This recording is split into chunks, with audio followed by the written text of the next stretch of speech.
कितनी प्यारी हो तुम। ओह, बहुत प्यारी हो।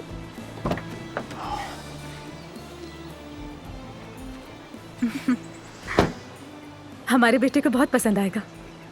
हमारा बेटा? यानी तुम्हारा बेटा मर्द। हमारा बेटा यानी कि मर्द तुम्हें भी पसंद है? कौन पसंद नहीं करेगा?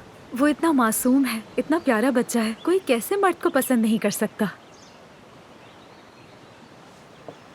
अली, पहले तो नहीं पूछा लेकिन अब पूछना चाहती हूँ, मर्द को कभी किसी साइकोलॉजिस्ट को दिखाया? वजह? वजह बताऊं?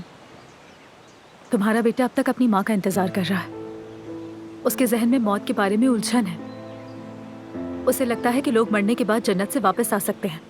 क्या ये वजह काफी नहीं है? मर्द अभी छोटा बच्चा है। लेकिन मौत को सही तरह ना समझ सके इतना छोटा नहीं। और मर्द स्कूल क्यों नहीं जाता? तुमने उसकी छुट्टियां क्यों ली? वो स्कूल क्यों नहीं जा रहा? देखें, तुम्हारा बेटा अपनी माँ के इंतजार में नहीं जी सकता। अली, तकलीफ नहीं देना चाहती मगर आपको सोचना चाहिए।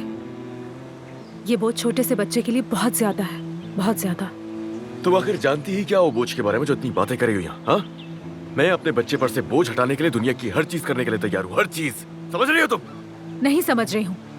मेरा यकीन करें, मैं वाकई बहुत कोशिश कर रही हूँ लेकिन मैं नहीं समझ पा रही।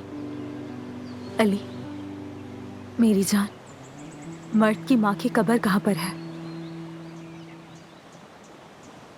क्या मर्द कभी अपनी माँ की कब्र पर गया है? नहीं गया ना? मैं पहले ही जानती थी। देखो, मैं माहिर नफ्सियात तो नहीं हूं, लेकिन मर्द को सच्चाई जाननी चाहिए। अगर तुम उसे उसकी माँ की कब्र पर ले जाओ तो ये बहुत अच्छा होगा। अगर तुम ही उसके लिए कर पाओ तो। बस! मर्द का बाप मैं हूँ, समझ आई तुम्हें? मर्द का बाबा मैं हूँ। लेकिन तुम कौन हो? हाँ, कौन हो तुम? मेरे बच्चे के लिए क्या बुरा और क्या अच्छा सब जानता हूँ मैं। खबर कहाँ है या उसकी माँ मरी कब, तुम्हारा ये जानने का कोई हक नहीं है। समझ आई तुम्हें?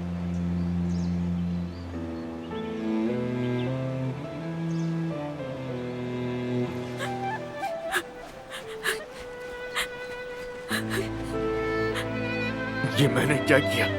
ये मैंने क्या किया? हमेशा सब गलत होता है। ये मोहब्बत बदुआ बन गई है।